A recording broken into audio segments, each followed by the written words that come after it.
Okay, guys, so we are here for Lacking Our Boredom with Eugene O'Neill's The Hairy Ape, where the main character is Yang, and it is the tragic story of Yang, which represents the working class of that time. तो यूजन O'Neill का एक famous work है the हेरी app. ये net JRF के लिए बहुत important है, तो इसको हम लोग आज डिस्कस करेंगे। सबसे पहले कैरेक्टर्स पे आते हैं। यांग जो हम लोग का मेन कैरेक्टर है, प्रोटोगनिस्ट है। इसका फुल नेम है रॉबर्ट यांग स्मिथ। तो ये प्रोटोगनिस्ट ऑफ द प्ले है, फिजिकली पावरफुल है, पहलवान जैसी पर्सनैलिटी है इसकी, और ये प्राउड और कॉन्फिडेंट है। इसको अपने ऊपर बहुत प्राउड और कॉन्फिडेंस रहता है, और अग्रेसिव और इमोशनल भी है। ये अग्रेसिव भी रहता है और बात बात पे इमोशनल भी हो जाता है। ये आप लोग देखेंगे आगे की स्टोरी में इसका behaviour. Lakhs education and but possesses strong self belief. ये ज़्यादा पढ़ा लिखा तो नहीं है, लेकिन इसके अंदर बहुत स्ट्रॉन्ग सेल्फ बिलीफ है कि हाँ, इसी की वजह से दुनिया चलती है, इसी के काम की वजह से दुनिया चलती है, ऐसा ये कहा भी है अंदर इसके। तो ये देखेंगे at the beginning, Yank thinks he belongs to the modern world because he is labour keeps industrial running, mileage insult destroys his confidence. तो जैसा कि हम लोग अभी यहाँ पे पढ़े हुए हैं, पहले स्टार्टिंग में यंग जो रहता है उसको बहुत लगता है कि वो मॉडर्न वर्ल्ड में बिलोंग करता है, क्योंकि इसका जो लेबर रहता है वो इंडस्ट्री को चलाता है। इसके बिना तो इंडस्ट्री चल भी नहीं सकती, इंडस्ट्री के बिना मॉडर्न वर्ल्ड नहीं चल सकती। तो इसकी ये थिंकिंग रहती है। लेकिन जब माइल्डेड नाम की एक अमीर बाप की जो बेटी रहती है वो उसका इंसल्ट कर देती है, उसको फिल्दी बीस्ट बोल देती है, तो इसका जो कॉन्फिडेंस रहता है सारा एकदम टूट चुका होता है। तो उसके बाद ये जैसे ये इसका इंसल्ट करती है, उसके बाद ये फेस करता है बहुत सारी चीज़ें, जिसमें से experiences and on identity crisis.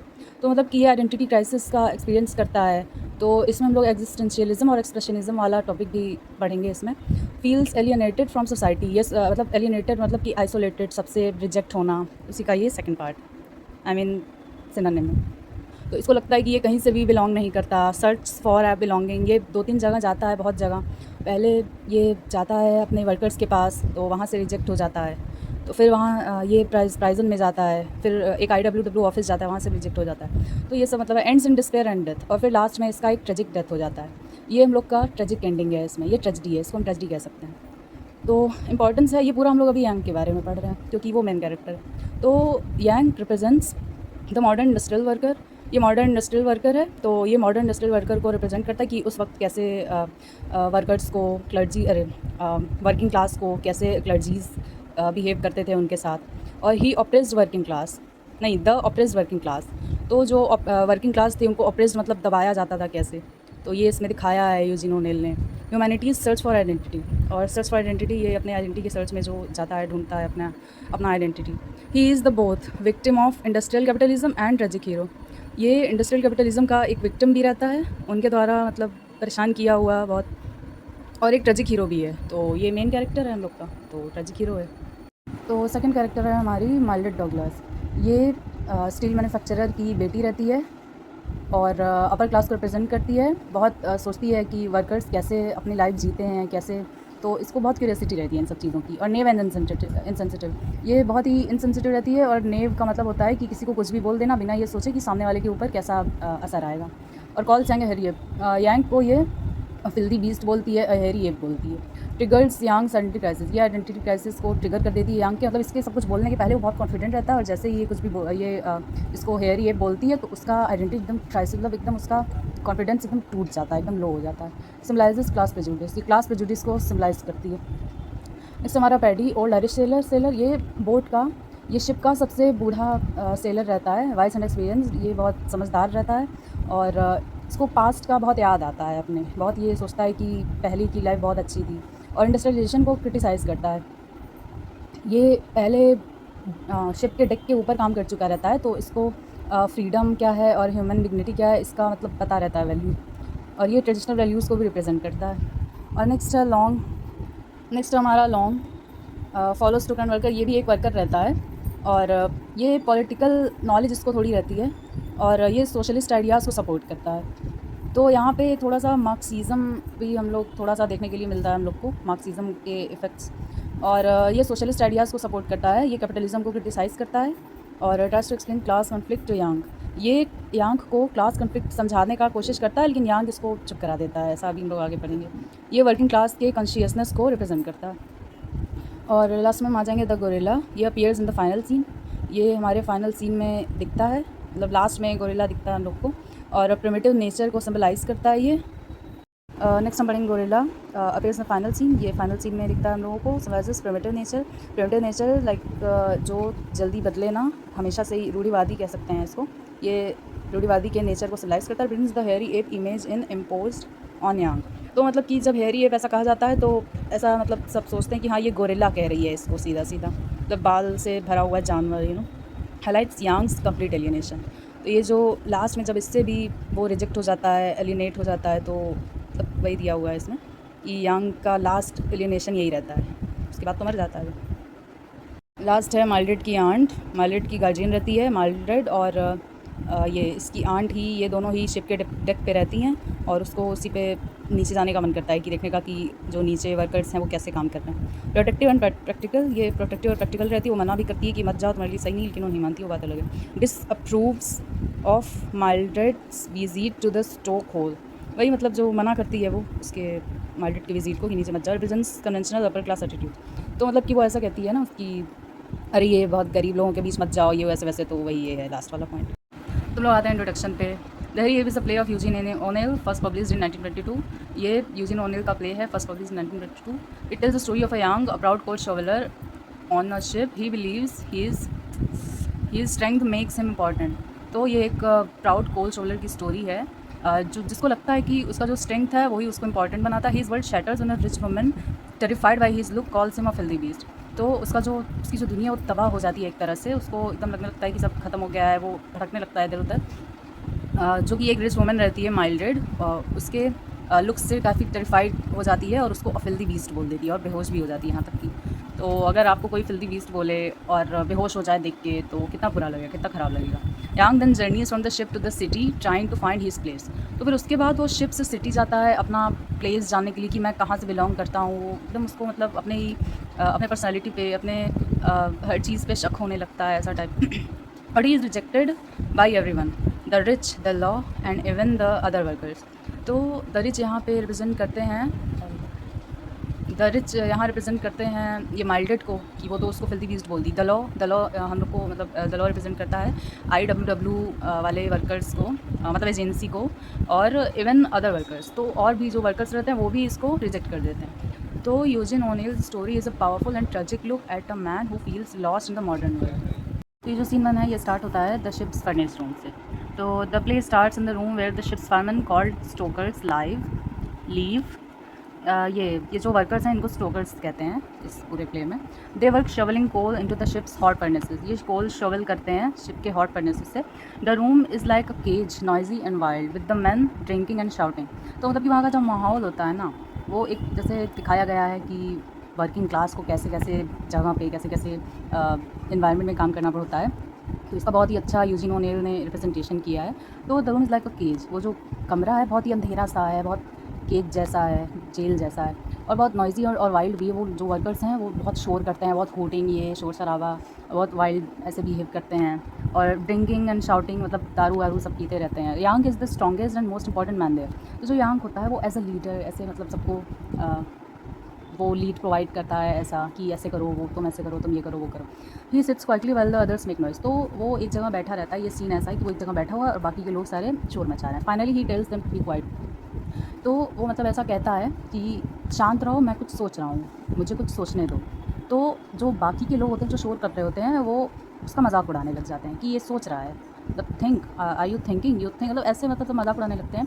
तो ये एक रिप्रेजेंट करता है कि वर्किंग जो क्लास थी इनको सोचने, मतलब ये लोग कुछ भी करना चाहते थे तो बहुत खिल्ली उड़ाई जाती थी कि अरे ये वर्किंग क्लास का हो कैसे। तो ये चीज़ यहाँ पे हम लोग को देखने के लिए मिला है ये चीज़।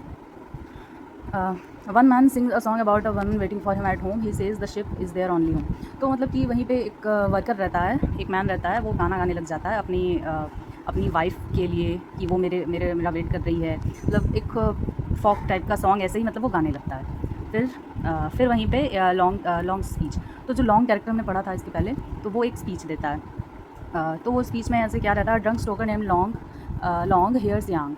तो जो ड्रंक स्टोकर रहता है वो यांग को सुनता है। He stands up and talking about communist ideas. तो वो कम्युनिस्ट आइडियाज़ के बारे में बोलने लग जाता है। He says the ship is hell, he says all man are born free and equal. तो मतलब कि वो शिप को हेल कहता है कि ये शिप एक हेल है, सारे लोगों को इक्वलिटी, मतलब इक्वल राइट्स का राइट है, all man are born free and equal. तो he further says the rich capitalist class has made them into wage slaves. तो वहाँ पे मतलब कि वो कैपिटलिस्ट क्लास को क्रिटिसाइज़ करता है और कहता है कि उनको वेज स्लेव्स बना दिया गया है। तो पैसे तो देते हैं लेकिन नौकरों की तरह काम कराते हैं, जैसे कि खरीद लिए हैं उन लोगों को। उन लोगों का अपना थॉट, अपना थिंकिंग का कोई वैल्यू नहीं है कैपिटलिस्ट क्लास को, वर्किंग क्लास का। तो जो यांग रहता है वो लॉन्ग के ऊपर चिल्ला देता है, क्योंकि उससे वो ये सब एक्सेप्ट नहीं कर पाता है। वो बस सोचता है कि नहीं, ये सब हम लोग के बिना नहीं हो सकता, ऐसा ऐसा उसका थिंकिंग रहता है। तो एक तरह से ये एक्सेप्ट नहीं करता है लॉन्ग की बातों को। कहीं ना कहीं वो भी जानता है कि लॉन्ग सच कह रहा है, लेकिन वो बस एक्सेप्ट नहीं करता और चिल्ला के उसको शांत करा देता है। He calls longs idea salvation army socialist bull. वो उसको सल्वेशन आर्मी सोशलिस्ट बुल कह के उसको शांत करा देता है उसको। तो Yank doesn't agree that they are slaves. तो यांग जो है, जैसे कि भी बताया, कि वो अग्री ही नहीं करता है कि वो स्लेव है। He says their work was nothing to do with the rich people upstairs. He says the rich are not strong and brave. तो वो ऐसा कहता है कि जो रिच पीपल हैं उनको ये सब, उनके अंदर ये नर्व नहीं है, ये मतलब उनके अंदर इतनी हिम्मत नहीं, इतना करेज नहीं है कि ऐसे अंधेरे कमरे में, ऐसे हेलिश फर्नेस रूम में काम कर सकें। फिर वो आगे कहता है, he says this is where I belong. मतलब उसको ऐसा स्टार्टिंग में ऐसा मतलब बताते ना कि ऐसा लगता है कि वो यहीं बिलोंग करता है, यहीं पे अपने वर्कर्स के साथ। तो अगला है पैडीज़ मेमोरी। तो another Stoker an older Irishman named Paddy asks we belong to this you're saying. Paddy does not agree with Yang. तो मतलब कि जो पैडी रहता है आयरिश, मतलब ये ओल्डर सबसे बूढ़ा वाला जो रहता है सेलर, वो कहता है कि क्या हम लोग यहाँ बिलोंग करते हैं इस नर्क में, ऐसे वो कहता है। तो he remembers the old days when he sailed on beautiful ships. तो मतलब कि वो अपने पुराने दिनों को याद करता है जब वो शिप के ऊपर काम करता था। तो वो ऐसा कहता है कि वो वर्क्स जो है कि हार्ड थे, बहुत मुश्किल काम थे, लेकिन एटलीस्ट चेहरे पे हवा तो आती थी with wind in the face. He says their current job is the furnace room is cruel and gives them no joy. क्योंकि वो जो फर्नेस रूम के वर्क को ऐसे क्रूल कहता है कि वर्क बहुत क्रूल है, ना हवा आ रहा है, ना लाइट आ रही है ठीक से, बस जो आग की, जो फर्नेस रूम की जो आग वाली जो रोशनी है वही थोड़ी बहुत आ रही है। तो एटलीस्ट जो उससे को डेक के ऊपर वाले काम से एटलीस्ट जॉय तो मिलती थी, यहाँ पे तो वो भी नहीं। तो यांग गेट्स एंग्री एट पैडी। तो यांग जो होता है वो पैडी से भी खुन्नस खा जाता है। He calls him crazy and almost fights with him. उसको वो पागल कहता है और एकदम हाथापाई पे उतर आता है, लेकिन वो रुक जाता है क्योंकि पैडी जो रहता है वो बूढ़ा रहता है। तो Yank says to the others I belong and he don't. तो ऐसे कहता है कि मैं यहाँ का हूँ, अरे यहाँ का नहीं है, यहाँ बिलोंग नहीं करता। तो he says paddy has lost his nerve. तो कहता है कि ये पैडी पगला गया है, ऐसे मतलब बोल देता है उसको। Young then gives a proud speech. He says he likes being at the very bottom of the world because his work is। तो मतलब वो वही कहता है कि उसे बहुत प्राउड होता है कि मुझे यहाँ पे बहुत अच्छा लगता है कि मैं एकदम बॉटम में हूँ, मतलब आसमान और ज़मीन के बीच में पानी में फ्लोट कर रहा हूँ शिप में, मतलब और मतलब कि उसको बस मतलब लगता है कि उसके दुनिया से ही, अरे उसके काम से ही ये दुनिया चल रही है, ठीक है। तो अब सीन सेकंड पे आ जाता है ऑन द डेक। अब यहाँ पे हम लोग माइल्डेड का जो है कि देखेंगे सिचुएशन, मतलब स्टार्ट करेंगे माइल्डेड से। तो 2 डेज़ लेटर, 2 दिन बाद, जो डेक के ऊपर रहता है a rich woman named Mildred talks with her aunt. तो Mildred's father is the owner of a giant ship. तो ये जो शिप रहता है ना, ये माइल्डेड के अमीर बाप का रहता है, ठीक है। तो ये ऐसे ही इसको, अब अमीर बाप रहता है, अभी पैसा तो है ही, अब जिसके पास पैसा बढ़ा हुआ होता है वो उसको तो बस उड़ाने के लिए कह दो इधर उधर। तो ये भी ऐसा ही कुछ करती थी। तो ये ऐसे ही मज़े के लिए आ गई थी कि मुझे भी देखना है ये वर्कर्स की लाइफ कैसी होती है, लोअर क्लास की। मतलब ये चैरिटी वगैरह भी तो करती थी, लेकिन ऐसे जनवा देती थी कि हाँ तुम, मतलब ऐसे अभी इसकी आंट कहती है कि पुअर पीपल को और पुअर फील करा देती थी, ऐसा मतलब इनसेंसिटिव और नेव थी। तो कहा थे हम लोग, Mildred tells her aunt she wants to see how the other half feels. तो वही कहती कि मुझे भी देखना है कि जो बाकी के लोग हैं वो कैसे जी रहे हैं, क्या काम कर रहे हैं, हाउ पुअर पीपल लिव, ठीक है। तो her aunt says Mildred charity work just makes poor people live. Her aunt says Mildred charity work just makes poor people feel poor. तो जैसा कि अभी हम लोग बताएं, अभी मतलब डिस्कस किए हैं कि वो चैरिटी तो करती, मतलब वो पहले कहती है तुम ऑलरेडी चैरिटी वर्क कर रही हो, तो ये सब इन सब में मत पड़ो।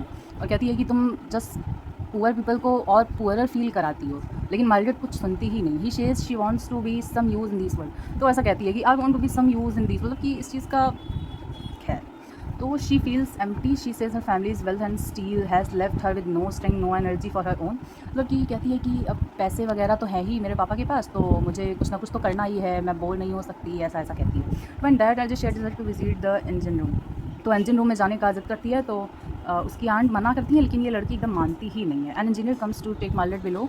तो जो इंजीनियर रहता है वो आता है, उसको ले जाता है नीचे। He wants her to change her white. वो उसके वाइट ड्रेस को चेंज करने के लिए कहता है, लेकिन वो कहती है कि नहीं, मेरे पास बहुत सारे, अब लॉट्स ऑफ वाइट ड्रेसेस, ऐसे कह के नहीं करती है चेंज, अब नीचे चली जाती है। तो द फर्नेस रूम। तो अब ये जब माइल्डेड नीचे जाती है तब का सीन है, scene 3। Down in the furnace room the stoke hole the man are shovelling coal. तो मतलब सब जो बाकी के लोग रहते हैं वो अपना काम करते होते हैं। Engineer who they can't see. तो अब अंधेरा रहता है, तो वो सब तो देख ही नहीं पाता, वो सीटी बजाता है तो पता चलता है इन लोगों को कि वो आ गया, तो अचानक से सीटी बजाता है, तो जो कुछ वर्कर्स रहते हैं वो डर जाते हैं, दे मस्ट हाँ, तो फर्नेस डोर्स को ओपन करने का के लिए ही वो सीटी बजाया रहता है। तो facing a blast of heat the whistle blows too fast and the man complain, तो वही मैन बोलते हैं कि इतनी इसकी वजह से चिल्लाने लगते हैं। फिर यांग यल्स, तो ये जो यांग रहता है वो कहता है कि तुम लोग इतने कमज़ोर हो कि सीटी से डर जा रहे हो। फिर यांग भी गुस्सा हो जाता है कि पहले उनको डांटता है, फिर इंजीनियर को भी बोलता है कि ये क्या तरीका है, ऐसे मतलब लड़ने लग जाता है उससे। तो वो ऐसा फिर जब वो चिल्ला रहा होता है तो सब नोटिस करते हैं, सब उसके पीछे, वो शायद चाहते हैं, तो जो उसके पीछे सब देखने लग जाते हैं। माइल्डेड खड़ी रहती है, वो सोचता है कि कौन है लड़ने के लिए, कोई है क्या मेरे पीछे, ऐसा वो सोचता है। He turns around quickly ready to fight, तो ऐसे घूमता है जैसे पंच के पोज में, ऐसे दोनों हाथ अपने ऐसे किया रहता है। और फिर वो देखता है, और उसके अब कोल में काम कर रहा तो उसके पूरे फेस पे, पूरे हाथ पैर पे एकदम ब्लैक ब्लैक कोला होता है। और उसकी पर्सनालिटी भी तो पहलवान टाइप की होती है, जैसा कि जिसका हम लोग ने किया था पहले।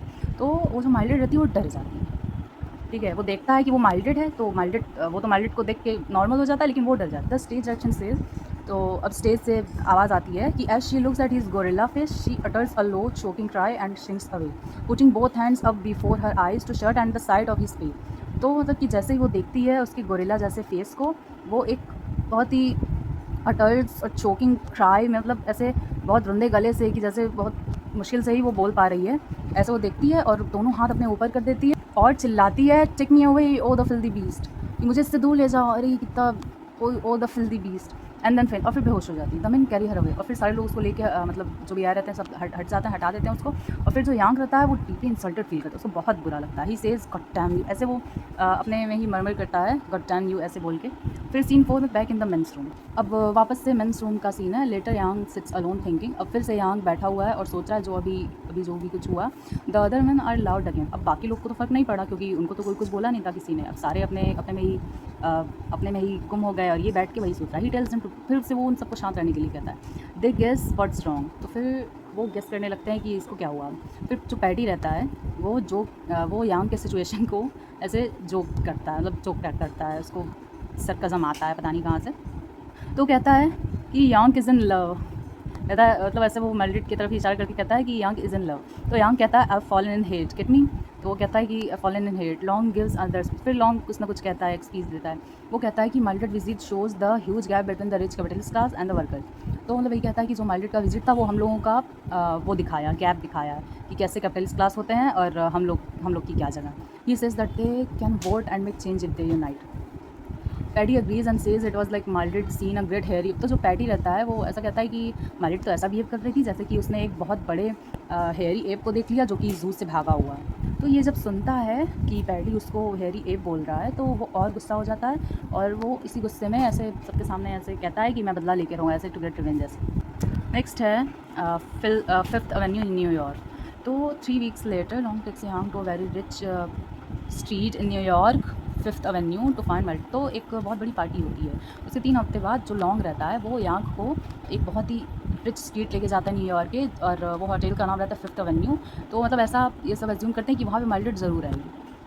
तो लॉन्ग सेज देवर ट्रेसपासर्स देयर, तो लॉन्ग कहता है, उसको समझाता है कि हम लोग यहाँ ट्रेसपासर्स हैं, मतलब घुसपैठिए हैं। Yank can't find Mildred and gets angry, तो जो यांग रहता है वो ढूंढता है माइल्डेड को छिप के, वो नहीं मिलती है तो वो गुस्सा हो जाता है।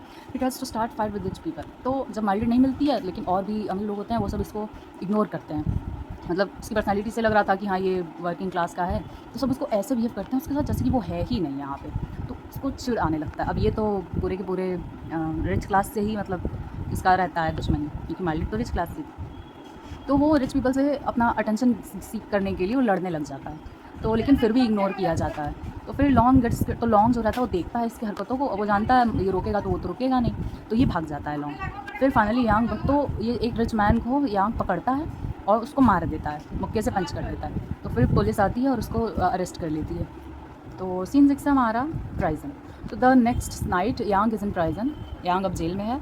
Decision things he call his cell reminds him of a cage at the zoo, तो वो हर एक चीज़ को माइल्डेड की बातों से कनेक्ट करने लग जाता है। तो मतलब उसको लगता है कि वो जू में है और वो एक हेयरी ऐप है, तो जो प्रिजनर्स रहते हैं वो भी उसका मजाक उड़ाने लगता है। ही टेल्स देम अबाउट माइल्डेड, तो वो माइल्डेड के बारे में बताता है सब। तो फिर एक प्रिजनर रहता है वो बताता है कि join the Wobblies, he should join the Wobblies the IWW union to fight people like Mildred's father.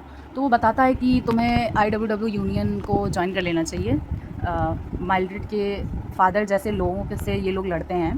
तो IWW का फुल फॉर्म आप लोग कमेंट कर दीजिएगा, देखते हैं आप लोग को भी कुछ आता है नहीं देखते हैं। अच्छा ठीक है। The prisoner reads a newspaper article where a senator calls the IWW dangerous. तो एक पेपर पे आर्टिकल आया रहता है जिसमें कि IWW को डेंजरस बताया जाता है, ऐसे मतलब एग्जैजरेट करके थोड़ा तो आर्टिकल का जो हेडलाइन रहता है, they plot with fire in one hand and dynamite in the other. तो ये एक मतलब हाइपरबोल टाइप का रहता है, मतलब ठीक है, ऐसे सब लिखे रहते हैं कि वो एक हाथ में आग लिए रहते हैं तो दूसरे में बॉम्ब। तो ये यांग इस चीज़ को सीरियसली ले लेता है, वो सोचता है सच में ही ऐसा होता है, मतलब ये ही लैक्ड एजुकेशन। तो यांग टेक्स दिस वर्ड्स लिटरली, तो वो इस चीज़ को एकदम लिटरली ले लेता है। He thinks IW really blows things up, he decides to join them when he gets out. तो वो सोचता है कि मैं यहाँ ज्वाइन करूँ। तो in a rage he bends the bars, तो मतलब कि जैसे ये सुनता है तो वो खुश हो जाता है कि एटलीस्ट कोई तो रास्ता मिला इन लोगों से लड़ने का, रिच पीपल से। तो एक प्रिजनर बताता है कि ये जो स्टील कंपनी है, ये जो माइल्ड्रेड तुम बता रहे हो, ये जो बार के सेल्स हैं, ये भी उन्हीं के बनाए हुए हैं। तो वो एक तरह से मजाक उड़ाने के लिए ऐसे लगता है वो बार के बेंड्स को तोड़ने हैं सेल को। तो एक गार्ड आता है, वो उसके ऊपर पानी का बहुत तेज़ बौछार ऐसे उसके ऊपर छिड़क के उसको दूर करता है। Next is the union office. तो एक महीने बाद जो यांग होता है वो IWW ऑफिस जाता है, इंडस्ट्रियल वर्कर्स ऑफ वर्ल्ड। वो ज्वाइन करने के लिए कहता है, और पहले तो जो सेक्रेटरी रहता है वो फ्रेंडली रहता है और उसको पैम्पलेट्स वगैरह देता है, बताता है अपने यूनियन के बारे में, अपनी एजेंसी के बारे में। फिर जो यांग रहता है वो तो इसी वजह से आया रहता है कि जो अरिस्टोक्रेट्स हैं, जो अमीर लोग हैं, उन लोगों को लाइक डिस्ट्रॉय करना, ठीक है। तो वो यही सब बोलता रहता है, तो उसको लगता है कि ये स्पाई है। तो स्ट्रीट गेट्स एंग्री, तो जो स्ट्रीट सेक्रेटरी रहता है वो गुस्सा हो जाता है, और यांग को ऐसा सोचता है कि वो स्पाई है और बहुत ख़तरनाक आदमी है, पहलवान टाइप का तो रहता भी है। तो वो अपने सिक्योरिटीज़ वगैरह से कहता है कि इसको बाहर फेंक दो। तो वो स्ट्रीट में सब मार पीट के उसको फेंक देते हैं। तो यांग सिट्स आउटसाइड क्रिस, तो यांग बाहर फिर से बहुत दुखी बैठा हुआ रहता है, निराश। तो he says so them birds don't think I belong neither. तो वो कहता है कि तो मतलब कि मैं यहाँ भी बिलोंग नहीं करता। फिर नेक्स्ट है सीन 8, लास्ट सीन है ये द जू का। तो अगले दिन जो यांग रहता है वो जू जाता है। फिर वो गोरिल्ला के केज के सामने खड़ा हो जाता है और गोरिल्ला से बात करने लग जाता है। कहता है कि वो गोरिल्ला से बात करने लग जाता है, और फिर वो कहता है कि मैं समझ गया हूँ कि मैं वही हैरी एप हूँ जो माइल्ड्रेड देखी है, जो जिसको वो कह रही थी, मैं वही हूँ। तो he says you get me, तो क्या तुम मुझे समझ रहे हो, क्या सुन रहे हो। He says they are same both in cages, मतलब वो अपने आप को गोरिल्ला से रिलेट करता है। वो कहता है कि we belong together, we should work together, ऐसा मतलब कि वो सोचता है कि हर जगह से तो मैं रिजेक्ट हो गया हूँ, ये गोरिल्ला तो मुझे एक्सेप्ट कर ही लेगा। तो यांग ब्रेक्स ओपन द केज, तो जो गोरिल्ला को फ्री करने के लिए वो केज खोलता है, लेकिन जो गोरिल्ला रहता है वो आता है और उसको अपने बहुत मजबूत आर्म्स से उसको क्रश कर देता है, क्रश टू डेथ। तो वो मतलब कि फिर उसकी जो भी रिब्स की हड्डियाँ होती हैं टूट जाती हैं, और फिर उसको वो केज के अंदर फेंक देता है, जो कि उसके निकलने के बाद खाली रहती है, लेकिन अब उसमें यांग रहता है, और यांग के लास्ट वर्ड्स रहते हैं, और वो गोरिल्ला वहाँ से चला जाता है। यांग के लास्ट वर्ड्स रहते हैं, ladies and gents step forward and take a look at the one and only one and original hairy ape from the wilds of. तो जैसे ही वो मरता है तो जो ये लाइन वो बोलता है कि मैं ही हूँ यहाँ पे वन एंड ओरिजिनल, सिर्फ मैं ही एक हेयरी एप हूँ और कोई नहीं, मतलब ऐसे ही वो काफ़ी इमोशनल होकर ऐसे बोलता है। और जैसे ही वो मरता है तो जो बाकी के जो बंदर वगैरह रहते हैं, मंकीज़, वो बहुत शोर करने लग जाते हैं, बहुत मतलब हूटिंग करते हैं बहुत। तो यहाँ पे हम लोग का ख़त्म हो जाता है ये प्ले। तो अब हम लोग देखेंगे एग्जिस्टेंशियलिज्म की थ्योरी, कि इसमें कैसे रिप्रेजेंट किया गया एग्जिस्टेंशियलिज्म को। तो the hairy app contains many existentialism themes, specially the search for identity and meaning. तो उसको अपनी एग्जिस्टेंस पे ही एकदम शक हो जाता है कि मैं कहाँ बिलोंग करता हूँ। तो जैसे ही after being insulted of Mildred, Yank begins to question who he really is and where he belongs. तो जब वो माइल्ड्रेड से इंसल्ट किया जाता है तो वो अपने आप से क्वेश्चन करने लगता है कि मैं कौन हूँ और कहाँ से बिलोंग करता हूँ मैं। तो वो बहुत ही आइसोलेटेड और एलिनेटेड फील करता है, क्योंकि उसको सोसाइटी के बहुत से तरह के लोग उसको रिजेक्ट कर चुके होते हैं। बहुत स्ट्रगल करता है, अपने आप को एक्सेप्ट नहीं कर पाता है, डिफरेंट ग्रुप्स उसको रिजेक्ट करते रहते हैं। तो एग्जिस्टेंशियलिज्म क्या है पहले देखें। Existentialism is a philosophical movement that focuses on human existence, freedom, identity, isolation, meaninglessness. तो जो एग्जिस्टेंशियलिज्म है ये एक फिलोसॉफिकल मूवमेंट है जो कि फोकस करता है ह्यूमन एग्जिस्टेंस पे, फ्रीडम, आइडेंटिटी, आइसोलेशन और मीनिंगलेसनेस पे। तो इस ड्रामा के जो फीचर्स हैं जो कि एग्जिस्टेंशियलिज्म से रिलेट करते हैं, वो है सर्च फॉर आइडेंटिटी। ये जो यांग है वो आइडेंटिटी को सर्च करता है, वो मतलब कि वेयर आई बिलोंग, एलियनेशन मतलब कि सोसाइटी से रिजेक्ट किया जाना, और मीनिंगलेसनेस उसको अपने होने पे, मतलब कि मैं कहाँ बिलोंग करता हूँ, किसके यूज़ में आ सकता हूँ, मतलब ऐसा उसको लगता है कि what I really am. Lack of belonging individual versus society. तो मतलब जो सोसाइटी है वो पूरी की पूरी इसको नेगलेक्ट कर देती है, एक तो इसके होने पे कि ये क्या है क्या नहीं है, और फिर एक वर्किंग क्लास और अरिस्टोक्रेट्स का अलग सीन है। एक्सप्रेशनिज्म यहाँ पे देखेंगे हम लोग द हैरी एप में, कि the Harry app is one of the finest example of expressionist drama in American literature. इसमें एक्सप्रेशनिज्म भी बहुत अच्छे से यूज़ किया हुआ है। तो एक्सप्रेशनिज्म जो है वो फोकसेस ऑन प्रेजेंट कैरेक्टर्स। तो इसमें हम लोग मतलब इनर इमोशंस के बारे में ऐसे पढ़ते हैं, इनर इमोशंस और रदर दैन ऑब्जेक्टिविटी। तो हम लोग बीच बीच में इस प्ले में ऐसे यांक का जो इनर इमोशन है हम लोग उसको भी मतलब फ़ील करते हैं कि वो कैसा सोच रहा है, उसको बुरा लगता है तो हम लोग को बुरा लगता है, ऐसा हम लोग इसमें देखेंगे, मतलब देखते हैं। O'Neill uses symbolic settings, exaggerated situations and representative characters to portray Yank psychological condition. तो जिस साइकोलॉजिकल कंडीशन में यांग होता है तो हम लोग भी फील करते हैं। और इस चीज़ को बहुत ओनेल ने बहुत सिंबलिक सेटिंग्स दिया है कि जो सेटिंग है वो सिंबलाइज़ करती हैं बहुत सारी चीज़ों को, ताकि हम लोग समझ पाएँ कि ये चीज़ इस चीज़ को सिंबलाइज़ करती है। तो और बहुत सिचुएशन को एग्जैजरेट किया है ताकि हम लोग उसको और अच्छे से समझ पाएँ। रिप्रेजेंटेटिव कैरेक्टर्स हैं ताकि हम लोग कैरेक्टर्स को भी ऐसे रियलिस्टिक बनाया है। तो एक्सप्रेशनिज्म क्या है? Expressionism is a literary and artistic movement that focuses on inner emotions, psychological experiences and subjective reality. तो जो एक्सप्रेशनिज्म है ये एक लिटरेरी आर्टिस्टिक मूवमेंट था जो कि फोकस करता है इनर इमोशंस पे, साइकोलॉजिकल एक्सपीरियंस पे और सब्जेक्टिव रियलिटी पे।